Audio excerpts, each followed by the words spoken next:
आज की इस वीडियो में मैं आपको सुनाऊंगी रमा एकादशी की व्रत कथा। समय समय पर भगवान कृष्ण धर्मराज युधिष्ठिर को साल की सभी एकादशी का महात्म्य बताते रहते हैं और व्रत कथाएं भी सुनाते रहते हैं। एक बार की बात है, भगवान कृष्ण से धर्मराज युधिष्ठिर ने पूछा, हे श्री कृष्ण, कृपया कर अब आप मुझे कार्तिक मास के कृष्ण पक्ष की एकादशी का महात्म्य और कथा सुनाइए। भगवान कृष्ण ने कहा, हे धर्मराज, कार्तिक मास के कृष्ण पक्ष की एकादशी का नाम रमा है। इस दिन व्रत रखने से सभी पापों का नाश हो जाता है। इस व्रत की कथा इस प्रकार है, ध्यान पूर्वक सुनो। इस दिन जो भी भक्त श्रद्धा पूर्वक इस कथा को सुनता है, उसके भी सभी पापों का नाश हो जाता है। पौराणिक काल में मुचुकुंद नाम का एक राजा राज्य करता था। इंद्र, वरुण, कुबेर, विभीषण आदि उसके परम मित्र थे। वह बड़ा सत्यवादी और विष्णु भक्त था। उसका राज्य बिल्कुल निष्कंटक था। उसकी चंद्रभागा नाम की एक कन्या थी, जिसका विवाह उसने राजा चंद्रसेन के पुत्र शोभन से कर दिया। वह राजा एकादशी का व्रत बड़े ही नियम से करता था और उसके राज्य में सभी कठोरता से एकादशी व्रत का पालन करते थे। एक बार की बात है, शोभन अपनी ससुराल आया हुआ था। वह कार्तिक का महीना था। इसी मास में महापुण्यदायिनी रमा एकादशी आ गई। क्योंकि इस दिन सभी व्रत रखते थे, चंद्रभागा ने सोचा, मेरे पति तो बड़े कमजोर हृदय के हैं, वे एकादशी का व्रत कैसे करेंगे, जबकि पिता के यहाँ तो सभी को व्रत करने की आज्ञा है। मेरा पति अगर राजा की आज्ञा मानेगा तो बहुत कष्ट पाएगा। चंद्रभागा को जिस बात का डर था वही हुआ। राजा ने आदेश जारी किया कि इस समय उनका दामाद राज्य में पधारा हुआ है, अतः सारी प्रजा विधान पूर्वक एकादशी का व्रत करे। जब दशमी तिथि आई तब राज्य में ढिंढोरा पिट गया। उसे सुनकर शोभन अपनी पत्नी के पास गया और कहने लगा, हे प्रिय, तुम मुझे कोई उपाय बतलाओ, क्योंकि मैं ये उपवास तो कर ही नहीं सकता। यदि मैं उपवास करूंगा तो अवश्य ही मर जाऊंगा। पति की बात सुनकर चंद्रभागा ने कहा, हे स्वामी, मेरे पिता के राज्य में एकादशी के दिन कोई भी भोजन नहीं कर सकता। यहाँ तक कि हाथी, घोड़े, ऊंट, पशु आदि भी तृण, अन्न, जल आदि ग्रहण नहीं करते।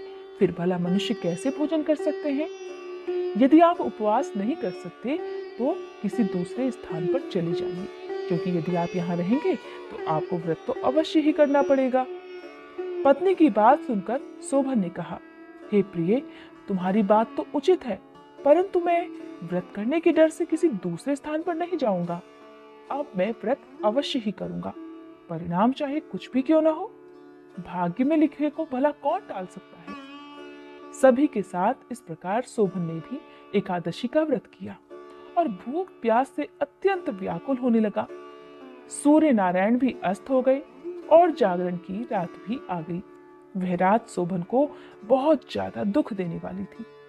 दूसरे दिन सूर्योदय होने से पहले ही भूख प्यास के कारण शोभन के प्राण पखेरु उड़ गए। राजा ने शोभन के मृत शरीर को जल में प्रवाहित करा दिया और अपनी पुत्री को आज्ञा दी कि वह सती ना हो, भगवान विष्णु की कृपा पर भरोसा रखे। चंद्रभागा अपने पिता की आज्ञा अनुसार सती नहीं हुई। वह अपने पिता के घर रहकर एकादशी का व्रत करने लगी। उधर रमा एकादशी के प्रभाव से शोभन को जल से निकाल लिया गया और भगवान विष्णु की कृपा से उसे मंदराचल पर्वत पर धन्य धान्य से परिपूर्ण तथा शत्रु रहित देवपुर नाम का एक उत्तम नगर प्राप्त हुआ। उसे वहां का राजा बना दिया गया। उसके महल में रत्न तथा स्वर्ण के खंभे लगे हुए थे। राजा शोभन स्वर्ण तथा मणियों के सिंहासन पर सुंदर वस्त्र और आभूषण धारण किए हुए बैठा था।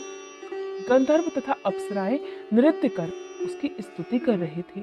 उस समय राजा शोभन मानो दूसरा इंद्र प्रतीत हो रहा था। उन्हीं दिनों मुचुकुंद नगर में रहने वाला सोम शर्मा नाम का एक ब्राह्मण तीर्थ यात्रा के लिए निकला हुआ था। घूमते घूमते वो शोभन के राज्य में जा पहुंचा। उसने देखा और वो उसे पहचान गया। वह ब्राह्मण उसको राजा का जमाई समझकर उसके निकट गया। राजा शोभन ब्राह्मण को देखकर अपने आसन से उठ खड़ा हुआ। और अपने ससुर तथा अपनी पत्नी चंद्रभागा की कुशल क्षेम पूछने लगा। शोभन की बात सुनकर सोम शर्मा ने कहा, हे राजन, हमारे राजा कुशल से हैं तथा आपकी पत्नी चंद्रभागा भी कुशल पूर्वक है। अब आप अपना वृतांत बतलाइए। आपने तो रमा एकादशी के दिन अन्न जल ग्रहण ना करने के कारण प्राण त्याग दिए थे, और मुझे बड़ा विस्मय हो रहा है कि ऐसा विचित्र और सुंदर नगर, जिसको ना तो मैंने कभी सुना और न कभी देखा, आपको किस प्रकार प्राप्त हुआ। इस पर शोभन ने कहा, हे देव, ये सब कार्तिक मास के कृष्ण पक्ष की रमा एकादशी के व्रत का ही प्रभाव है। इस एकादशी के फलस्वरूप ही मुझे ये अनुपम नगर प्राप्त हुआ है, किंतु यह अस्थिर है। शोभन की बात सुनकर ब्राह्मण ने कहा, हे राजन, यह अस्थिर क्यों है और स्थिर किस प्रकार हो सकता है, सो आप मुझे समझाइए। यदि इसे स्थिर करने के लिए मैं कुछ कर सका तो वह उपाय मैं अवश्य ही करूंगा। राजा शोभन ने कहा, हे ब्राह्मण देव, मैंने यह व्रत विवश होकर तथा श्रद्धा रहित किया था। उसके प्रभाव से मुझे यह अस्थिर नगर प्राप्त हुआ, परंतु यदि तुम इस वृतांत को राजा मुचुकुंद की पुत्री चंद्रभागा से कहोगे तो वह इसको स्थिर बना सकती है। राजा शोभन की बात सुनकर ब्राह्मण अपने नगर को लौट आया। उसने चंद्रभागा से सारी बात कह दी। इस पर राजकन्या चंद्रभागा बोली, हे ब्राह्मण देव, आप क्या वह सब दृश्य प्रत्यक्ष देखकर आए हैं या स्वप्न तो नहीं कह रहे।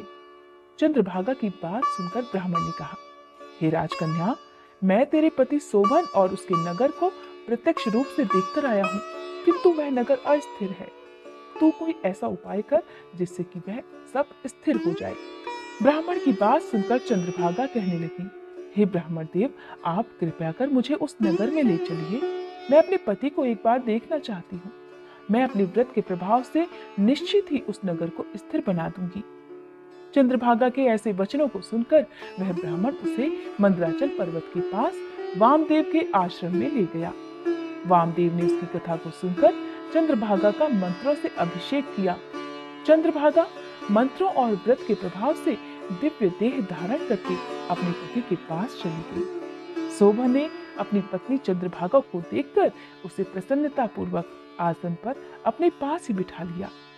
चंद्रभागा ने कहा, हे स्वामी, अब आप मेरे पुण्य को सुनिए। जब मैं अपने पिता के घर में 8 वर्ष की ही थी, तब से ही मैं साविधि एकादशी का व्रत कर रही हूँ।